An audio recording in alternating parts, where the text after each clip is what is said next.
Hello guys, welcome you with another new video of current electricity. तो आज हम drift velocity, current density, mobility, equation of continuity and Ohm's law के बारे में पढ़ेंगे। So basically ये करंट इलेक्ट्रिसिटी के शॉर्ट नोट्स हैं जो एट लास्ट आपको याद रखने हैं, कुछ फार्मूला और उससे रिलेटेड क्वेश्चंस हैं। एट लास्ट आप पूरा चैप्टर तो वापस रिवाइज नहीं कर सकते, so it may helps you. Drift velocity जिसका फॉर्मूला होता है ई टो अपॉन एम, जहाँ पे electron, electric field, time constant and m stand for mass of electron. अब जब टेम्परेचर कांस्टेंट रहेगा तो ड्रिफ्ट वेलोसिटी इलेक्ट्रिक फील्ड के प्रोपोर्शनल होगी, और जब इलेक्ट्रिक फील्ड कांस्टेंट हो जाएगा तो ड्रिफ्ट वेलोसिटी टो के डायरेक्टली प्रोपोर्शनल हो जाएगी।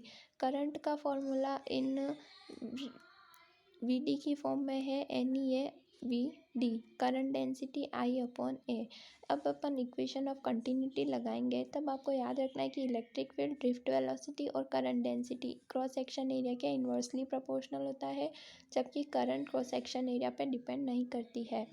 करंट जितनी आप दोगे, आपको अगर यहाँ से 3 एम्पियर जा रही है तो यहाँ भी 3 एम्पियर ही मिलेगी, वो क्रॉस सेक्शन एरिया पे डिपेंड नहीं करती है। जबकि अगर करंट डेंसिटी हो गया, इलेक्ट्रिक फील्ड हो गया, ड्रिफ्ट वेलोसिटी हो गया, तो इन पे आप इक्वेशन ऑफ कंटिन्यूटी लगा सकते हैं। और ये कुछ की पॉइंट्स हैं जो आपको याद रखने हैं। इसमें एनर्जी का जो फॉर्मूला है वो काफ़ी बार पूछा गया है, तो ये इम्पॉर्टेंट है। और ये है अपने मोबिलिटी का formula, drift velocity upon electric field. So ये 4-5 फार्मूले हैं जो आपको याद रखने हैं। उसके बाद अपन आते हैं ओम्स लॉ पे। तो ओम्स लॉ होता है V=IR, जहाँ पे R रेजिस्टेंस जो कि कांस्टेंट होता है। यह macroscopic form of Ohm's law है। और microscopic form of Ohm's law होता है करंट डेंसिटी की फॉर्म में। Current density = conductivity and electric field. अब यहाँ पे कुछ इंटरेस्टिंग और याद रखने जैसा है कि अगर ग्राफ जो है आपको V और I के बीच में दिया हुआ है तो उसका स्लोप tan थीटा जो है R के बराबर होता है।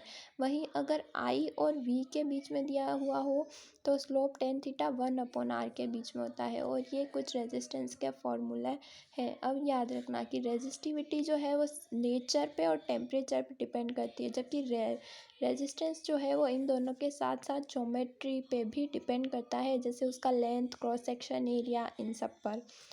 ओके, सो आगे के पार्ट में हम रेजिस्टेंस से रिलेटेड कुछ क्वेश्चंस और कलर कोडिंग एंड आगे का पार्ट पढ़ेंगे। Thanks for watching and do share, like and subscribe.